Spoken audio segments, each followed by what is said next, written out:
object to the engineer's letter being added as a condition of the application. It just allows us to capture all of her questions. Wonderful. Okay, thank you. Yep, Thanks, thank Dipti. you. All right, Andy wants to talk about this driveway. I do. I Go have a ahead, couple Andy. questions. I know our report indicates it's being realigned, and I guess the encroaching portion is being removed. Are we adding any pavement? Okay, so it's just removal of that encroaching portion. When we redo the driveway, we're going to move it 2 feet over to align with the, So previous area that was grass is going to be paved then? we're just moving it to move it off our neighbor's property when we redo the driveway. I think the question that you're asking is that because the portion that's removed from the property it credits the neighbor on impervious cover and not this property. Well, Is that where no. you're going? Okay. The reason I'm at, because the code requires that any driveway be set back 2 feet from the side property line. And Krista notes in her memo that it's routinely granted to, these driveway realignments are routinely granted, but if we're talking about additional pavement anywhere, then I think probably the safest way to handle it is treat this as a variance from that 2-foot setback standard. Just recognizing it so that there's no issue in the future of someone questioning whether that should have been altered in any way if it gets, slight portion repaved at all. And this is not to flare the driveway wider, it's just to maintain the current width. The driveway sort of veered off onto the neighbor's property and came back, and this is just to make the straight line projection. So that, I guess the middle part you're describing that veers slightly, it's removing from the neighboring property, but you're adding a slight portion to fill in that gap on this property? I guess at some time in the future. Yeah, that, we're just moving it off our neighbor's property. That was the goal. So you're saying So that if I can resolves say- the, resolves the encroachment, but it adds, This is Yeah. showing an additive part. Okay. there is some So, impervious cover additional. If there is slight addition at all, I think the safest bet then is recognize this as a variance from that 2-foot requirement. Clearly the removal of an encroachment on the neighboring property is a good thing, but we just want to make it clear in the record that we're granting you that variance from the standard here, so that there's no issue in the future. Gotcha.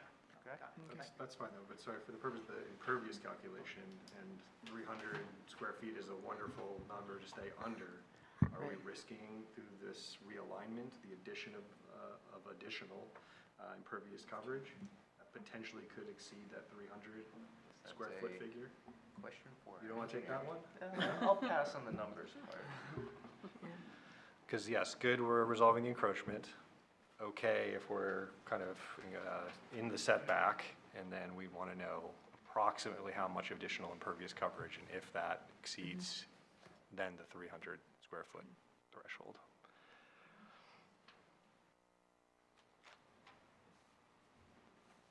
How's your civil engineering chops feeling today?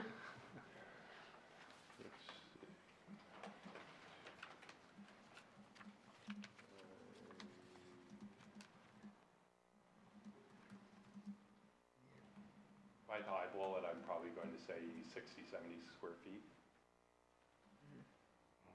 2 feet, is that correct? 2 feet, everything's going to be moved over 2 feet? Well, it's 2 feet, but only for a portion. Okay. So that's why I said is that I took like 2 feet times about 30, and then in some areas it's going to be slivering down a little less, so. I think that we're over 300 at that point, aren't we? Yeah, we would. Scott says it's I think we- 97. Yeah. It's listed as 97 square feet. the Additional impervious? Asphalt, which fall under Oh, impervious. was it listed on this? Oh. That was in the board packet, right? Yes.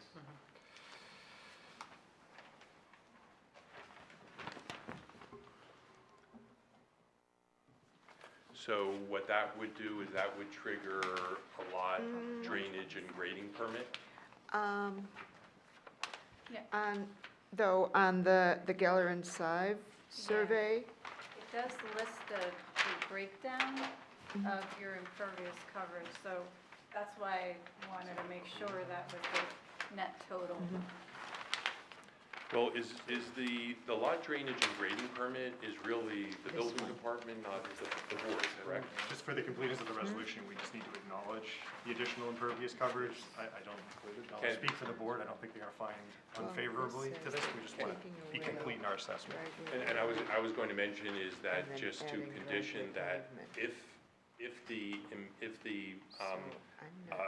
impervious that is added is in excess of 300 square feet, they would need to file that with the building department, correct? They would, but there's a couple elements to this, I think. Yeah, so I guess if that's the trigger point for any stormwater management attenuation measures, and whether those are warranted in this case. Looking at our engineer to weigh in on whether that triggers any, you Yes. see any potential issues here that should be addressed.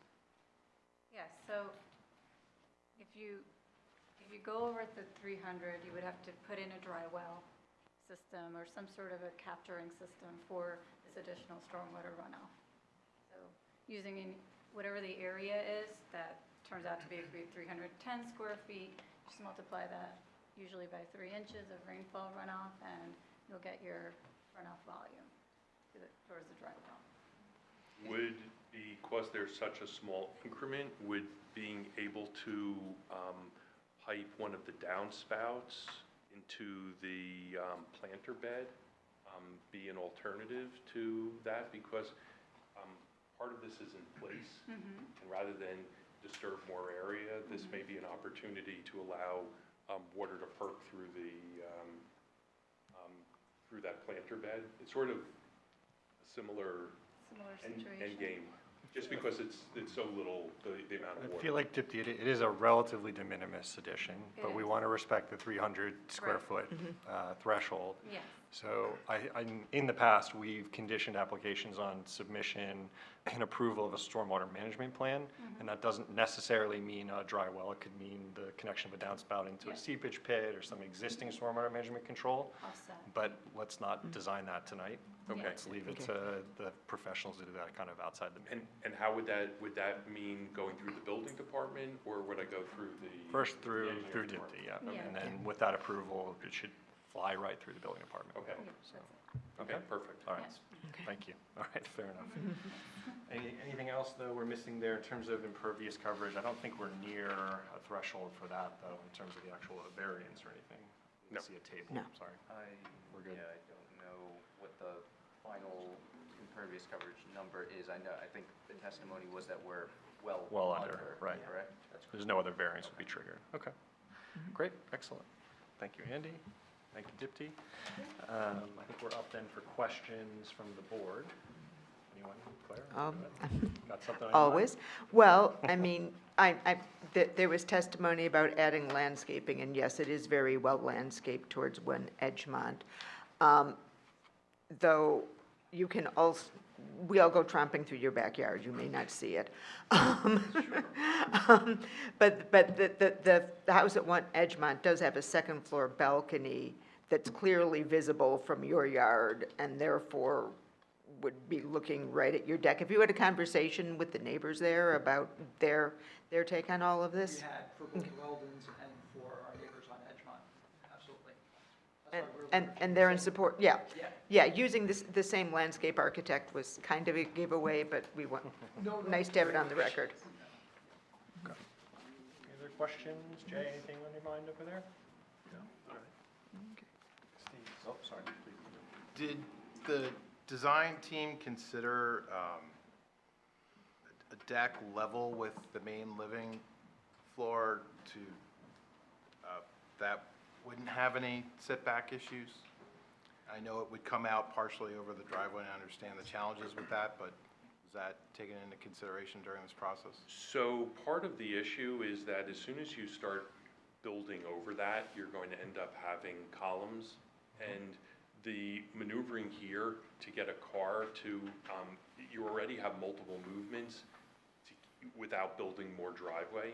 So I think that would have actually necessitated building more driveway, because you would end up having like 6 movements to, it's actually pulling the car in that's difficult, pulling the car out's quite easy. But, you know, this was looked at.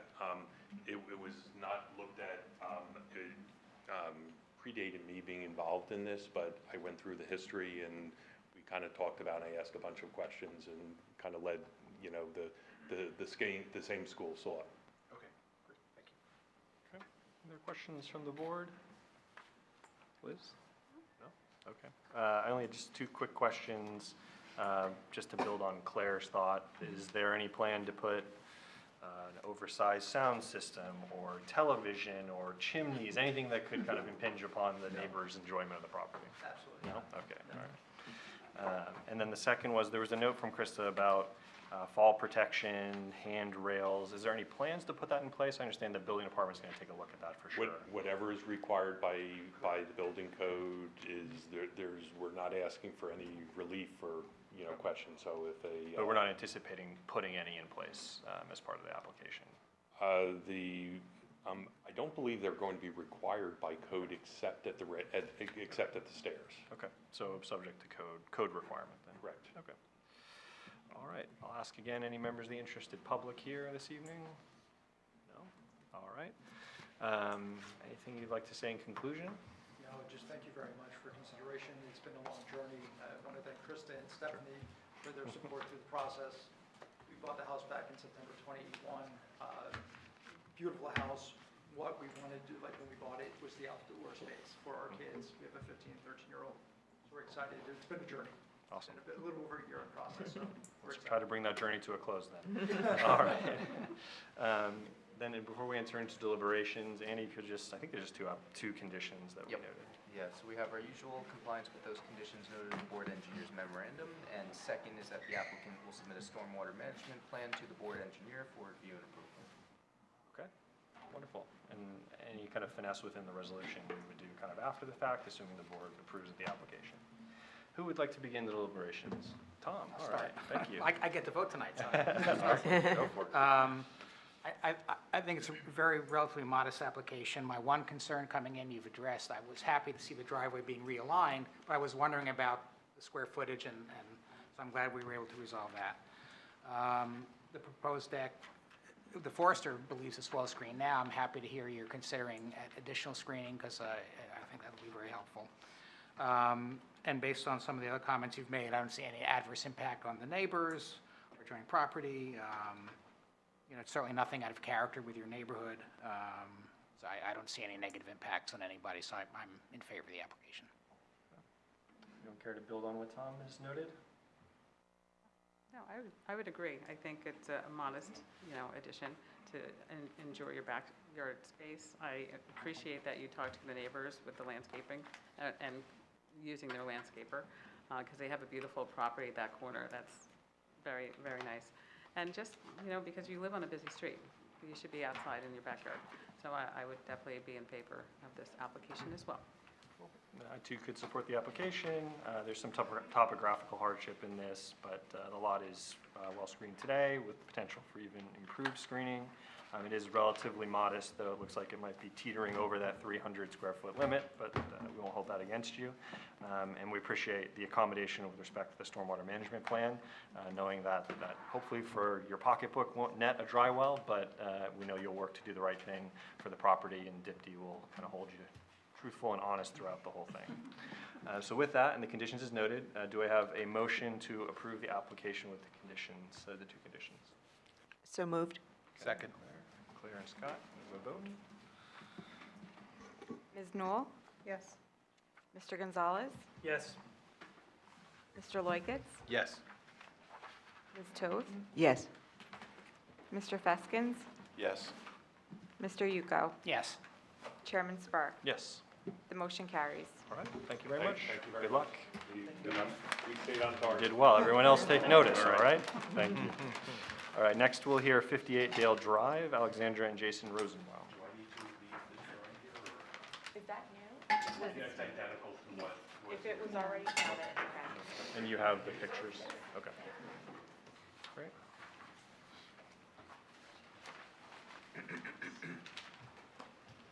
All right, Counselor, it's showtime. All right.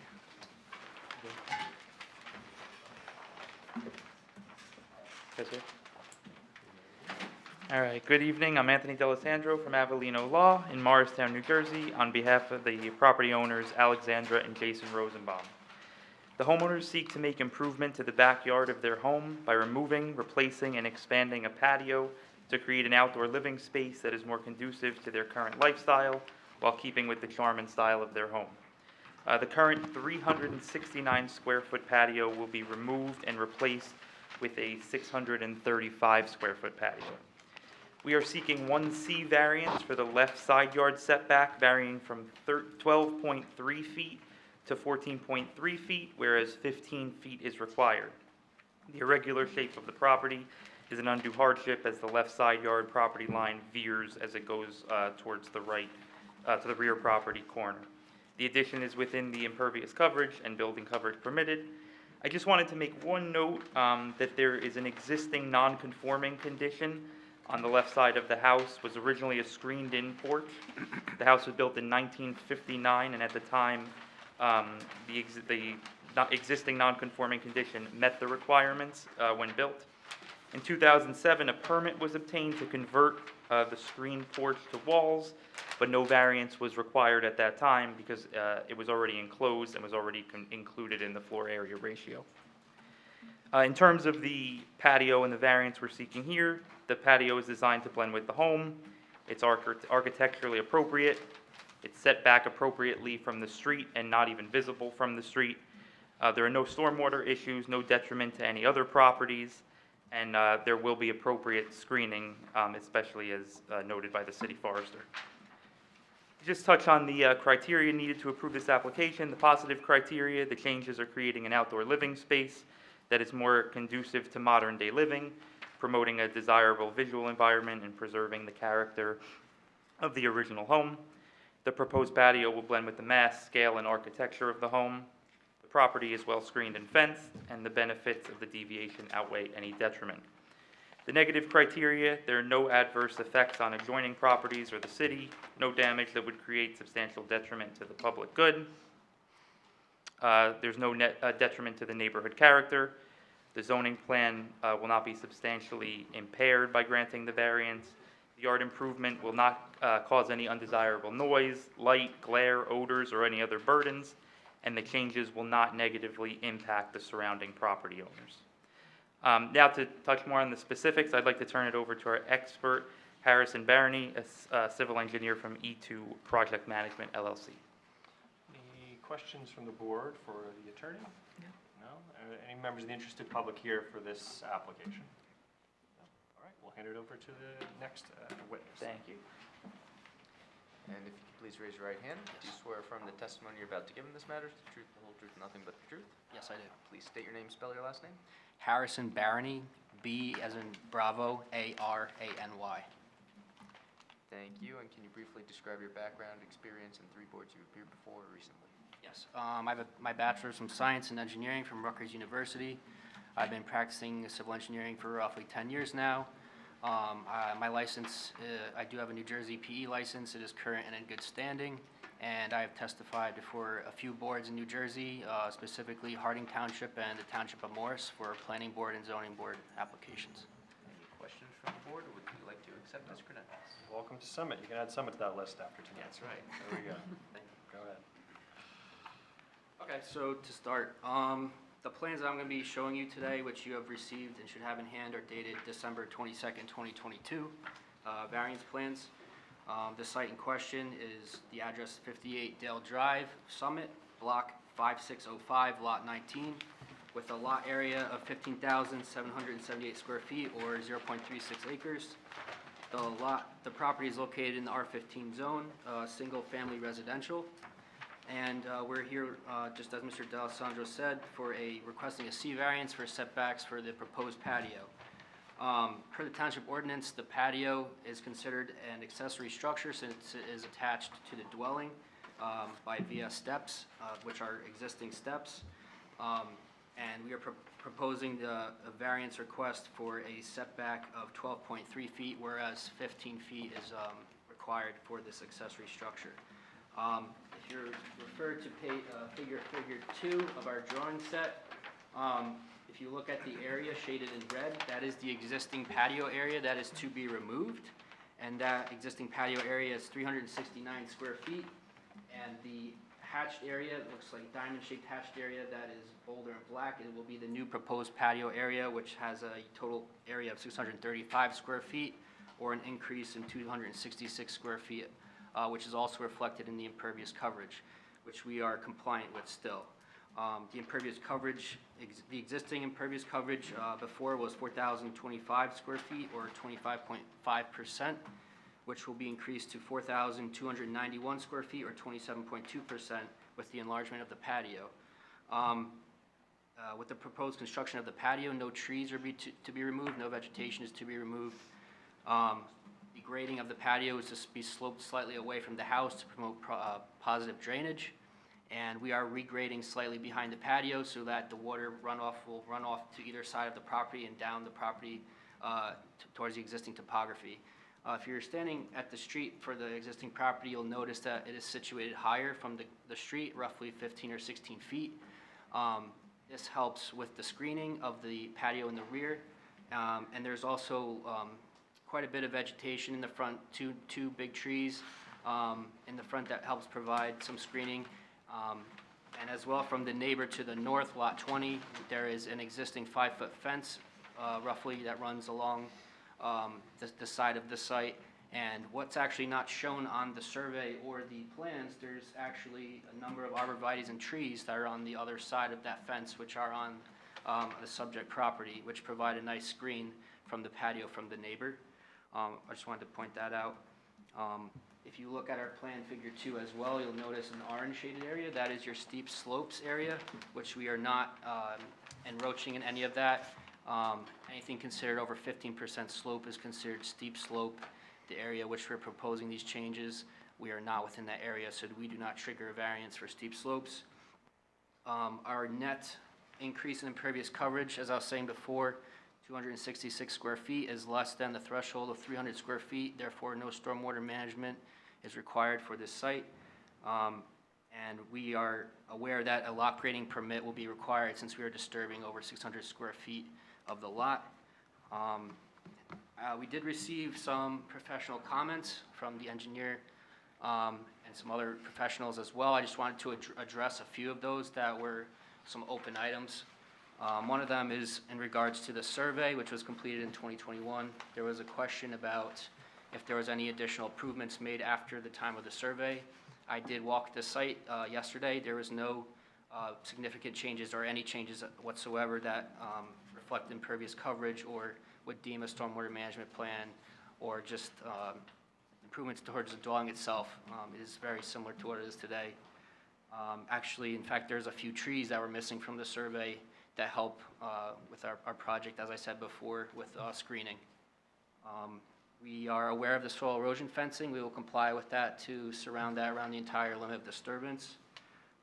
As I said before, we're aware that we'll need a lot grading permit. And there was a question regarding the mechanical equipment or AC units on site. They're actually shown on the survey and they're located on our site plan as well. If you look towards the north corner of the house, they're situated here in the front. And they're pretty well screened as well, since the site is higher from the street and there is a good amount of vegetation around that you can't really tell that they're there. And they also do comply with the setback requirements. So that really concludes my testimony for the site. Thank you. Okay. Sometimes I feel like we work too hard, but Dipti, what did we miss? Anything? What I want to say, great job on the drawings. The only comment I had remaining was their proposed inlet filter protection that was shown on Dale Avenue. I believe you would probably need to get city's permission to install any filter protections on inlets that aren't really yours. Yeah, we would notify Okay. the township beforehand and work with them on doing that, Okay, yes. that's fine. And then there was another call out for an inlet protection. I just saw it actually, and it seems like there's no inlet there in the back of the house. So, Okay, you yeah, know, I didn't see anything back there either, so yeah, we'll that's fix okay. that on the plan. Okay, yeah. So that's it. Thank you. Would you object to including as a condition of the application the engineer's letter? No. Okay, thank you. Any questions from members of the board then? Okay, all right, that's good news. We'll take that. And again, I don't see any members of the interested public here to ask questions of the witnesses. I believe he's your only witness for this evening, is that correct? Okay. Then the only condition that is under consideration is the acceptance of the engineer's letter. Is there anything you'd like to say in conclusion? No, we just want to say that the applicants are just trying to make their backyard more conducive to modern-day living and just make their house a better place to live. Thank you. Thank you very much. Okay, Andy, I stole your thunder. I said it was the engineer's letter is the only condition, so take a break. We'd like to begin deliberations then. Scott, all right, take the low-hanging fruit when you see it, right? Yeah, this is T-ball. That's right. I mean, you have the oddly shaped lot, you have the design lining up with the edge of the house, and they're creating a space and a shape that's clearly more usable than the existing conditions. I feel like it's an entirely reasonable ask. Work's happening in the backyard away from public view. It's going to improve, the quality and condition of the enjoyment of the backyard. So with that, I can easily be in favor of this application. Take note, more rookie members. This is a veteran jumping in to take a great opportunity. So take the rest of the night off, Scott. Anybody else like to add on to what Scott said? Go ahead, Tom. Yeah, What did you miss? Yeah, well, not really anything was missed, but just, even though it's a significant increase in the size of the patio, there's no variance needed for the size of the patio. And the setback, side yard setback is really similar to what's there now. So, again, I don't see any negative impacts and no significant concerns either. That's right. I too could support the application. There's a hardship of sorts with the lot line drawing, to the topography. It was good to see kind of the steep slope that encumbers and circles, frankly, the home and encumbers the lot. There's adequate screening in place today. If you look carefully in the drawings, I believe to that side of the property, there's a 15-foot sanitary sewer easement, I think on the adjoining property, but that adds some additional buffer as well, which is helpful. And I could say the design fits well with the property and the neighborhood. So with that, and the condition is noted, do we have a motion to approve the application? So moved. A second? Second. Oh, everybody? Give it to Liz, I don't know. We have a roll call, Stephanie? Sure. Ms. Newell? Yes. Mr. Gonzalez? Yes. Mr. Loiketz? Yes. Ms. Toth? Yes. Mr. Feskins? Yes. Mr. Yuko? Yes. Chairman Spur? Yes. The motion Thank carries. you very much. Thank you. Weather gets warm and everyone wants a patio, so what's the next one? Oh, FAR, all right, this is a D variance, okay. Let's do it. You know the fix was in when you get a shout out for good drawing. Yeah, for sure. It doesn't happen very often. That was good. All right. Green Hill.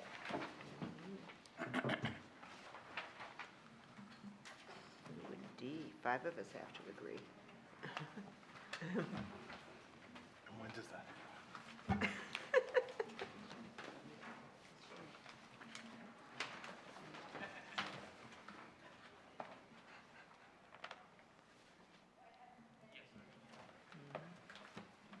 While we're getting set up, I can swear you in if you'll raise your right hand. Do you swear affirm the testimony you're about to give in this matter is the truth, the whole truth, and nothing but the truth?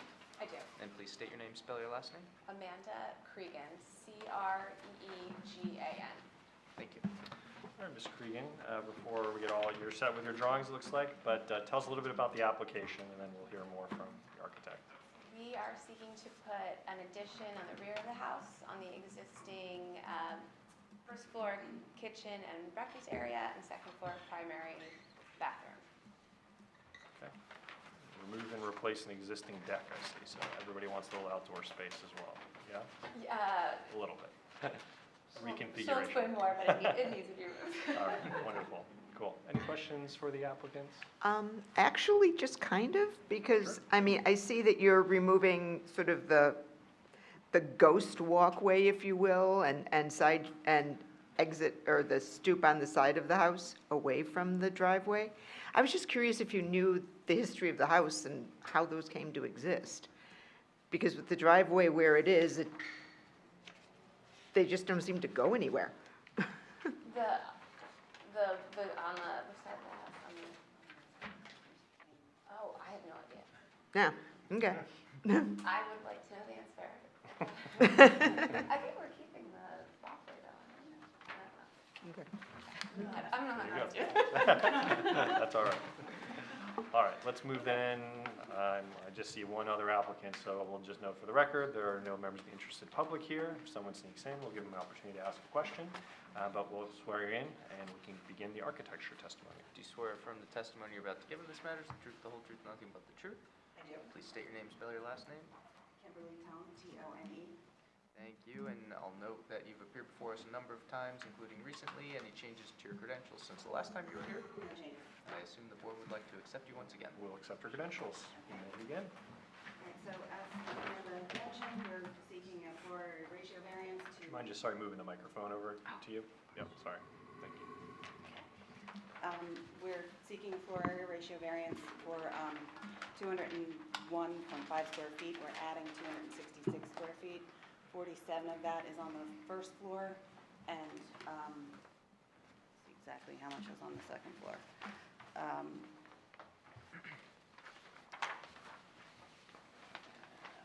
Second floor is 219 square feet.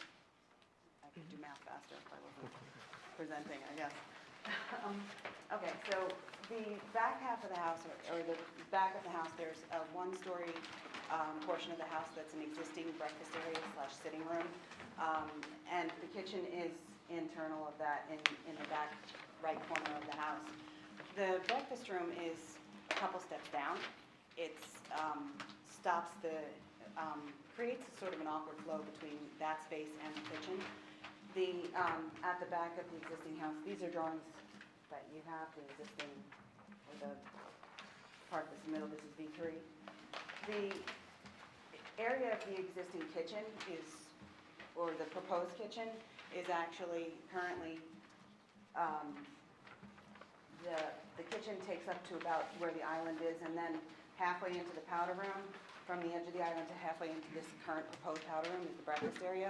And this is the sitting area back here with this line. And then there's two diagonal funky steps over here to bring you down to this other space here. So what it stops you from being able to do is bring the kitchen out to where we have it, because the chairs would essentially fall off the step. So the back of the space here has a bay window here. That's what this angled line is. And then there's this covered entry. There's this, it's a first floor addition, but the back of the house drops off, so there's a rear garage tucked under. So there's an entry into the house underneath this piece.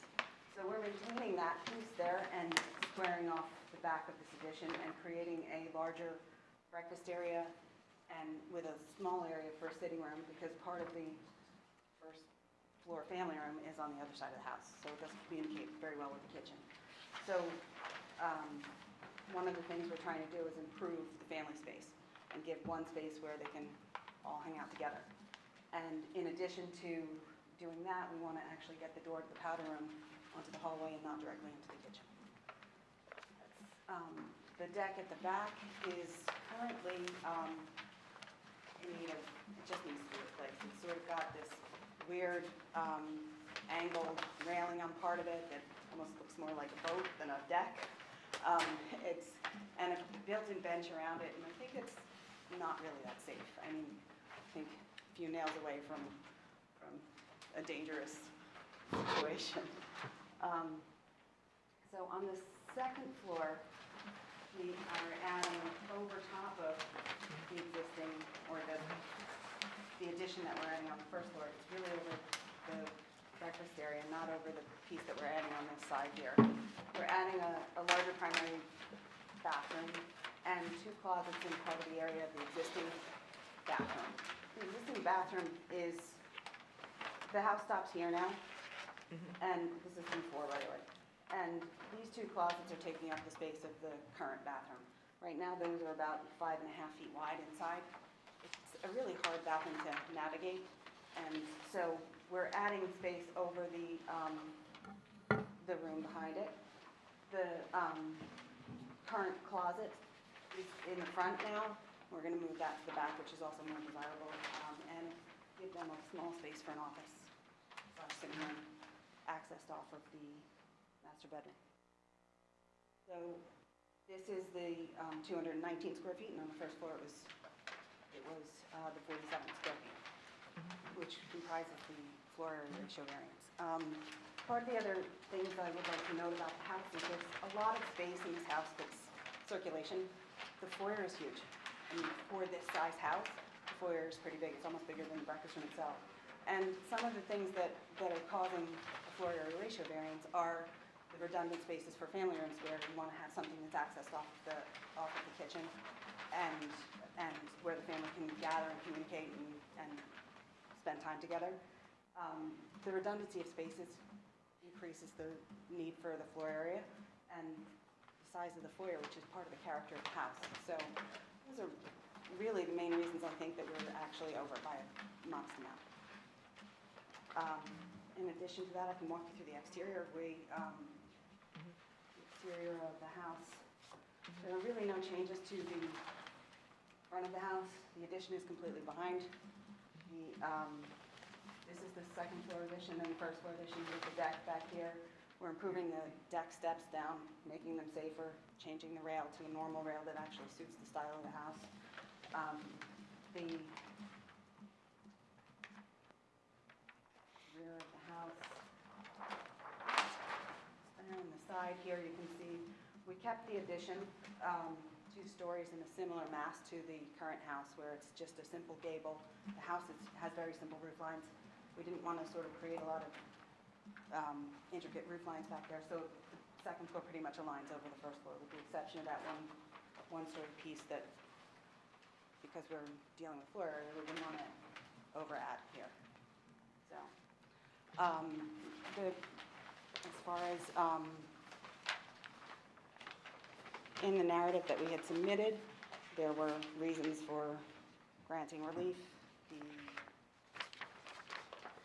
positive criteria, it's an overall enhancement for the house. The proposed exterior building materials roof lines will blend with the mass scale and architectural style of the building. Most of the additional floor area in the addition is located over an existing portion of the structure, and the rear addition conforms to all the setback requirements. No trees are affected by the addition at the rear of the house. All the proposed changes enhance the value and function of the home, and satisfaction of the negative criteria is that the variances for the proposed, that actually doesn't make any sense.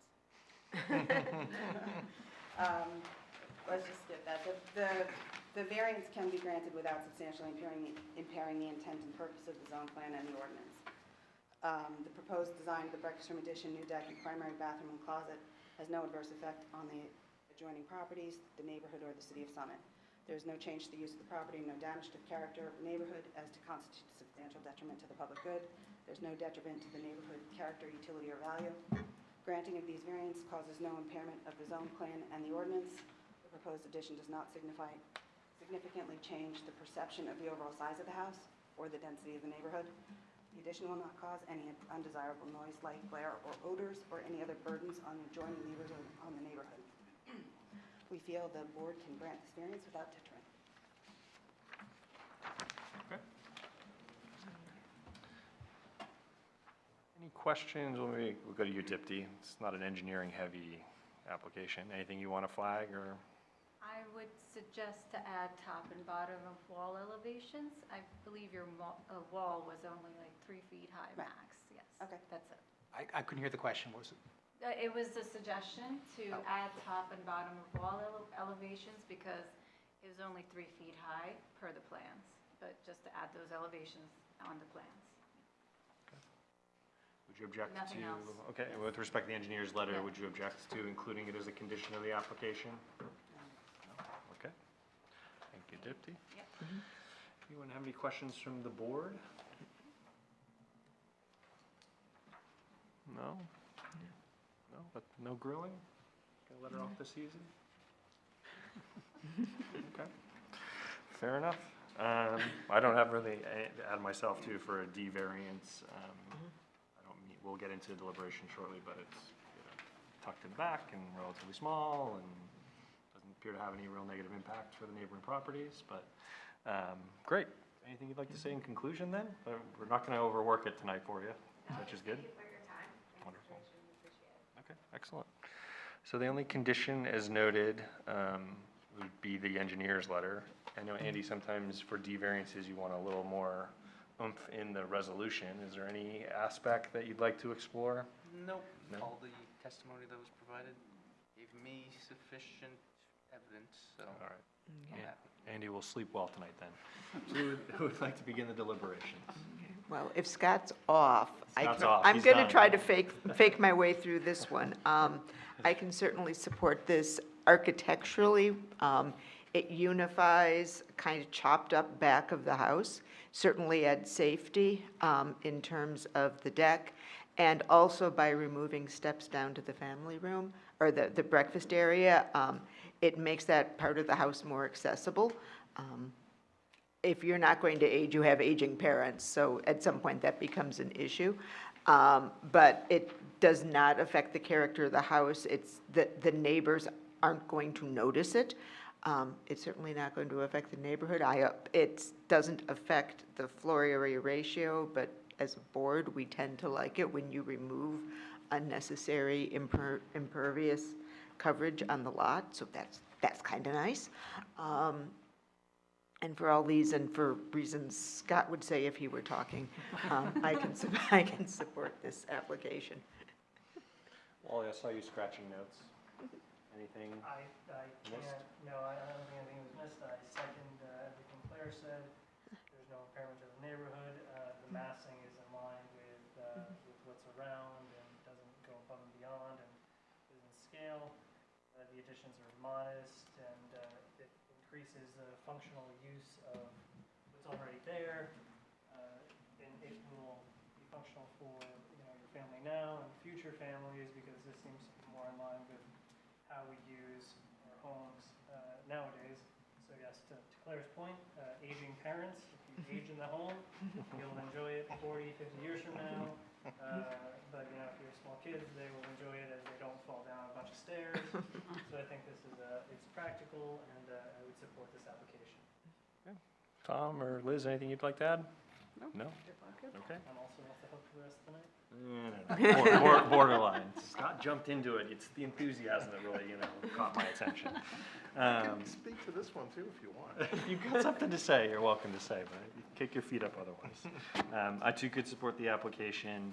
As Claire did note, the building, if you look at it as a percentages, the building and lot coverages are still under, so as an FAR and FAR only variance is being requested. So it's a question of how the floor area is being distributed among the property and where the additional floor area is being distributed, and this design is intended, I would say, to really hide any potential negative impact. So I'm sure you tried to eliminate that little de minimis percentage to the best of your ability and still meet the desires of the applicant. But I think this is a very reasonable request, and again, one that I could endorse. So with that, and the condition is noted, do we have a motion to approve the application? So moved. And a second? Second. Okay. A roll call? Sure. Ms. Newell? Yes. Mr. Gonzalez? Yes. Mr. Loikitz? Yes. Ms. Toth? Yes. Mr. Feskins? Yes. Mr. Yuko? Yes. Chairman Spur? Yes. The motion carries. All right. Good luck with your project. Thank you very much. We're going to keep the momentum going, Mr. Rosen. And I have to say, I worked awfully hard to find this application material in my pile of applications. So let's make it count. This is 28 Druid Hill. So first we'll hear from Stephen. Just briefly, we're going to swear you in. And then we'll let Mr. Rosen do all the heavy lifting. Do you swear from the testimony you're about to give in this matter is the truth, the whole truth, and nothing but the truth? Please state your name, spell your last name. Stephen Thompson, T-H-O-N-P-S-O-N. Thank you. Just tell us a little bit about the application, what you're here for, and then Mr. Rosen will lend a hand. Yes, we're seeking your approval for an addition and renovation of our kitchen and first floor. It's a very unfunctional first floor with a drop-down first-use garage where the house was first built that has been changed into a family room. We're trying to bring that up to be level with the kitchen and just make it a much more usable space for young kids, basically. Okay, excellent. Well, I'll note that there are no members of the interested public here for any application, so thank you for your patience. Are there any questions for the applicant before we jump into the architecture? No? Okay. Andy, will you swear Mr. Rosen in? Do you swear affirm the testimony you best give in this matter is the truth, the whole truth, and nothing but the truth? Yes. Please state your name and spell your last name. Dave Rosen, R-O-S-E-N, partner at Rosen Kelly Conway Architecture and Design. Thank you, and noting for the record, you've appeared before us a number of times, also very recently. Any changes to your credentials since the last time? Nope, everything good. I imagine the board would like to accept you once again. We will. We'll accept your credentials. Thank you. On the screen, you can see the picture of the house, 28 Druid Hill Road. It is, it's a very sort of symmetrical looking central part, but the part on the right continues that idea, but the part on the left does not. The part on the left of the house was originally, I think, a garage, and the spaces within that are down a few steps, and the ceiling comes down.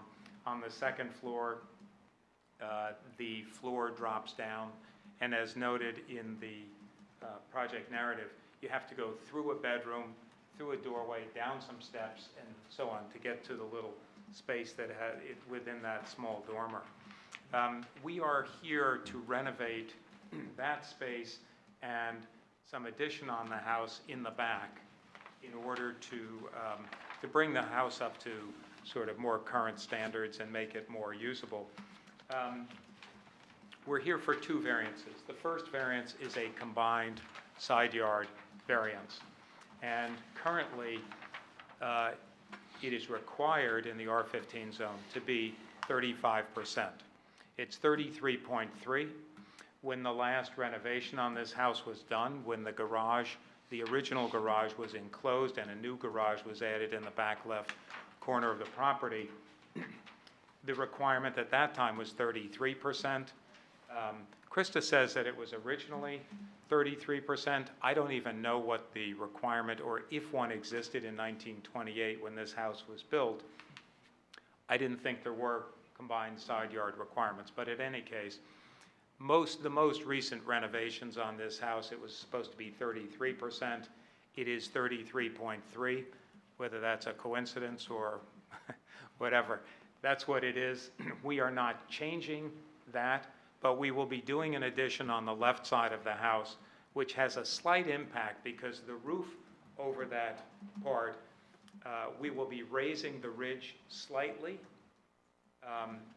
The bedrooms that we're putting up there will be set back from the side so that they will be totally conforming, but there's a little bit of roof line that will require a variance on the left side of the house for the combined side yard.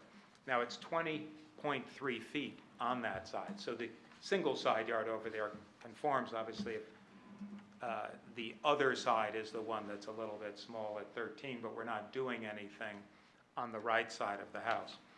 So we need a variance for a slight tweak to the house, which, so the existing nonconformance continues, 33.3% instead of 35. The second variance is for floor area ratio, and there are a few factors on that. 25% is the required, or the allowable limit. We're at 27.8. And the reason for that is that we want the house to look like it belongs. So this is the way that the house is currently, and then on this drawing you can see that in the upper drawing.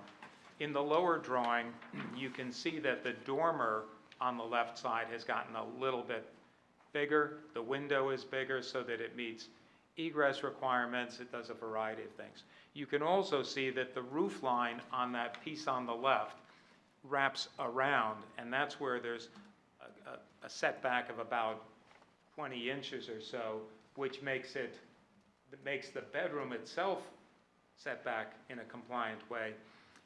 But we did change the roof line slightly. We also enclosed, I could point, I guess, with the, so on the existing, in this area, there's a little front porch, which is really mostly an access to get into the kitchen area. We're enclosing that, so there's a little sliver of space here on that front porch that is enclosed. So that's a part of that side yard setback variance. The floor area ratio is for a variety of things. There is about half of the overage on floor area ratio is in the attic up here. It's about 290 square feet of space in the attic. Most of that is existing. There's a little bit that's added. But the additions are in the back of the house. And the reason for the floor area ratio variance, there are a few things. One is that we're trying to work with the architecture of the house. We're trying to make the spaces that will work well on first floor and second floor. And the other thing is that the basement is limited. It's a small basement. From the slab to the underside of the first floor choice is 6 feet 8 inches. There are a lot of pipes and ducts and other things that hang down. And so the basement, in most houses that would look like this in Summit, there is a real usable basement. There isn't here because of where the bedrock is, and it is very difficult and expensive to try and remove that rock with a house in the way. So if we can, in the little bit of addition in the back to make the family room, we may be able to dig underneath there, but that may be optimistic. We'll see where the bedrock is under there. So there's sort of like an extra room on the first floor. I can show you the floor plan on that one. So on this first floor plan, there is a little bit, there's this room in the back which at one point had been a porch. This is sort of the entrance in the center, living room on this side, and then an office, and then a porch.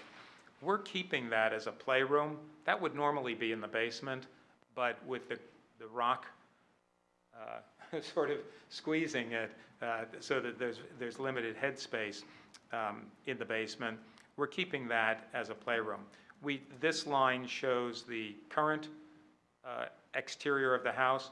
We're expanding this to make the family room. We're taking this area that was formerly garage, and currently the kitchen extends partway into that, the ceiling changes. We're making that into a real space. And we're moving the dining room from this area in the back to the front, so there's a more classic layout. If you come in the front door, living room to the right, dining room to the left, and then the various other rooms sort of behind that. So we are trying to work with the house and do something that improves the appearance of the house from the street. The property, as John Linson noted, is very well screened, so there isn't really an issue for the neighbors. The addition on the left side of the house improves the appearance. Now this window is the same size as most of the other windows on that second floor and gives a better balance, I think, overall. The rest of the addition is at the back, essentially invisible from the neighbors. And so again, these variances combine side yard setback.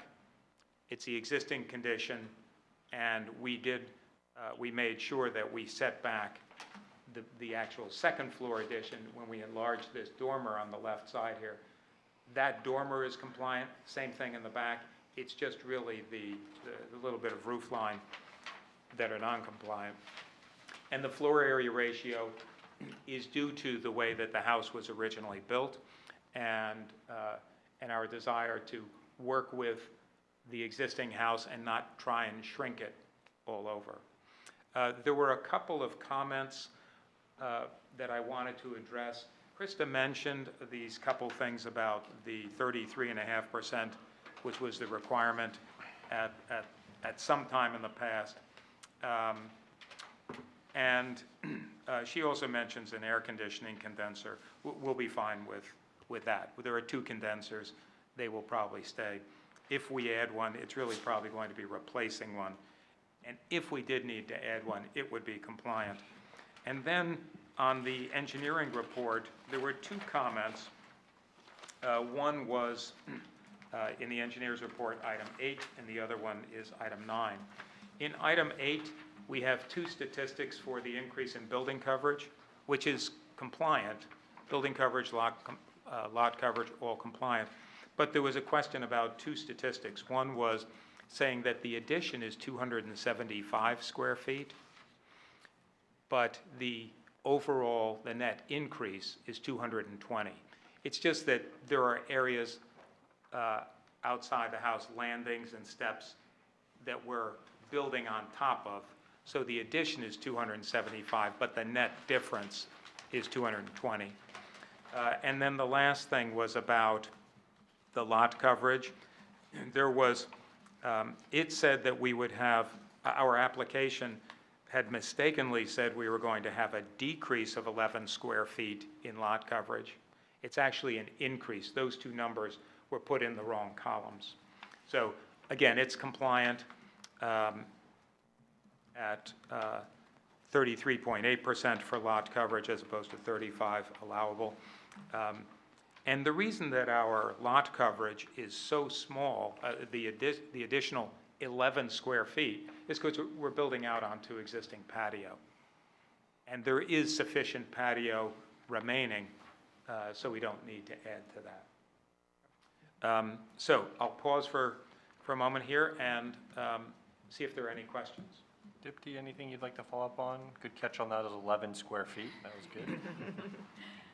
No, I don't have anything further. Thank you. Yeah. Okay. Mr. Thompson, would you find it acceptable to include the engineer's letter as a condition of the application? Okay, thank you. Any questions? Yep, Tom? Yeah, I have a question. You know, with FAR, for me anyway, it's always a question of when is it too much? I mean, you know, so, and the last application was a smaller increase. This is a pretty significant increase going from 24% to 27.8%. And I get that most of it's in back and not going to be visible and it's screened and all that. But I'm just wondering, how much thought did you and the applicant give to, you know, should we be asking for this much? Can't we do something smaller that would be not so much of a variance, you know, given that there does seem to be flexibility here that you could have gone smaller if you had wanted to. Yeah, mostly it's within the existing footprint, with the exception of the addition at the back of the house. And because of the uniqueness of this property, where it's really well screened, that putting the addition in the back means that it doesn't change sort of the impression of the house. It doesn't change the relationship of the house to the street when you go by it and so on. We did add some space to the front, as I discussed. On that dormer got a little bit bigger. We enclosed a little porch that's maybe 10 feet wide and about 3.5 feet deep. We enclosed that.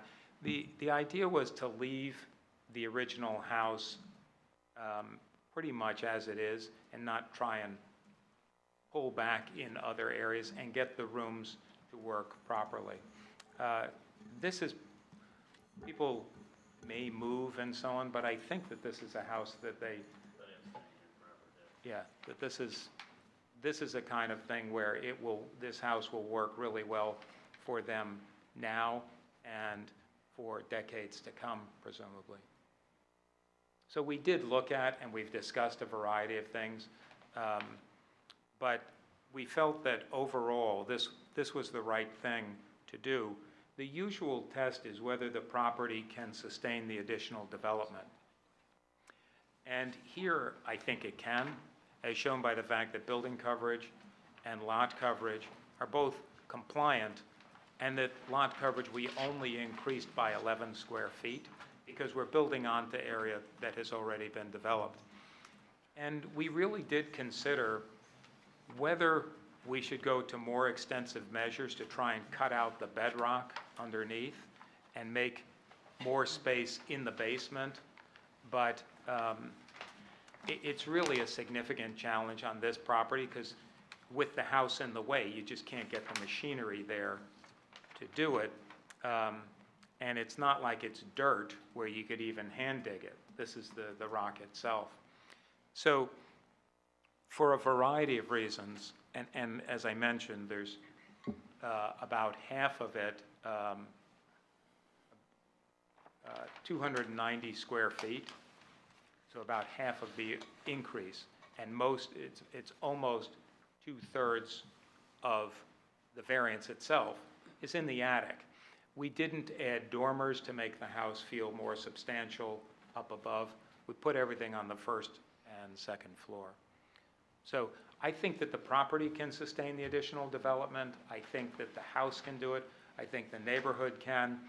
And the fact that so little of it is visible, and the part that is visible is essentially only from the street, and the house looks more consistent now than with the addition than it does in its current condition. Okay, thank you. Thank you. Any other What- questions? Yeah, go ahead, Jay. What's the current use and the planned use for the attic? Well, it's just, do you have storage up there? Or It's just a storage space, it's unfinished. It's unfinished? Okay. Thank you. Okay. I have a question. Yes. So I do like what is being proposed, and I do think it adds to the functionality of it. And I had a really silly question as to like where the chimney went from the first picture Yeah. and the second picture, but that's not relevant. The fireplace is removed. That was like a little den, and it's a crummy looking thing. That's a tragedy, and I would suggest considering those like cool, dual-sided fireplaces. That, like, if you want It's to really also- add to your. But no, that's not my question. So Yeah. I'll It's his take money, it let back. him spend it like he I- wants to. It's also wanted to- below floor level because it's at, anyway, go ahead. Okay, so yes, don't consider that. No, so you've mentioned that the bedrock issue and then digging it out and from the back, and again, that's not really a problem, but is there any intent or consideration that if you were to begin construction and I know the area, I know that you're probably not gonna hit anything that isn't Jersey Summit clay, but if you were to find some sort of gold mine of just good dirt that you could dig out, is there any intention to, I guess, lower the basement so that it is functional and increasing your space down there? And I don't even know if it would matter to our discussion if you could do that. But if there, like, circumstances allowed for it, is that something that you would consider, and is that something that we should consider as a board in making a determination? Did you get out your pitchfork and try to, or pickaxe, I guess, and try to get through the bedrock? We have not analyzed that, but there's a limited basement space in there. It's only 6'8". I think that it was originally just, the whole thing was just sort of storage and mechanical because of the way the ducts and the pipes and everything are sort of put there as if nobody is meant to really walk there. In the gym, the so-called gym, in the one space, the beam, there's a beam in there, or is a drop thing, and that is at 5'10". And so there are real significant limitations there. I think that they would have gone a little bit deeper if they could. It's not a house that was built with real strict economy in mind. And in 1928, as opposed to, say, 2 years later, in 1928, people were much more enthusiastic. If it could have been done, I just suspect it might have been done. 2 years later, in the Depression, people saved money all over the place. You see houses where the trim is much less, the basement is shallower, and they just saved money because that was a wise thing to do. But the scale of the house and the way that it feels, it's circumstantial, but it feels to me like if they could have done it, they probably would. And in answer to your question, if we were to find out that this part of that ridge that goes up to Oak Ridge Avenue, if this part had a pocket of good soil, we would probably consider excavating that one room, that gym. But to go under the whole rest of the house is not financially feasible. I mean, it would add hundreds and hundreds of thousands of dollars to a project that is probably higher than what they had expected initially. I mean, that fireplace is looking much more feasible, right? No, okay, that answers my questions, both very informative also from a historical perspective, so thank you. Good detective work, I like that. Any other questions for Mr. Rosen? No? Okay, so we're good on engineering, the board is good. Anything else you'd like to add before we No. hand it over to the applicant? Thank you very much, and thank everybody for staying. Thanks for hanging in here with us. Anything, Mr. Thompson, you'd like to say in closing? Okay, wonderful. And then Andy, I think just one condition for the application? Just the one, compliance with conditions noted in the board engineer's memorandum. Okay, of course. All right, this is the last applicant of the evening. Who'd like to begin deliberations? Jay, you want to take a swing at it? Sure. right. Considering I actually don't have the packets, it's carried over from before my time. So, Tom's point about the square footage, I think is a very valid point. The design intent here, I think, comes collectively very nicely together. I think you're delivering a product that not only fits the elements of what this neighborhood looks like and feels like, but functionally what your family can utilize. The reason I asked the question about the attic is you pointed that out more than once, and I think if that ever were to change, you'd be back in front of us discussing it. So based on what's proposed, I'm in full support. Awesome. Anyone care to, Tom, want to? Yeah, I mean, I'm going to reluctantly somewhat support this. I mean, Mr. Rosen makes a very convincing case why this kind of variance is appropriate in this case. I'm not sure where I would have drawn the line on this. I came really close on this one, but it's a very attractive project. It is hidden from the public. It is, it's not, it is well screened. It's not, going to be, it's not out of character with the neighborhood. So I'll support it. Anyone else care to add to this? Scott, I can take you off the bench. Go ahead. Back in. I understand what you're saying, Tom, in terms of the percentages. For me, though, they're taking a good house and they're getting a much better house without expanding the footprint, right?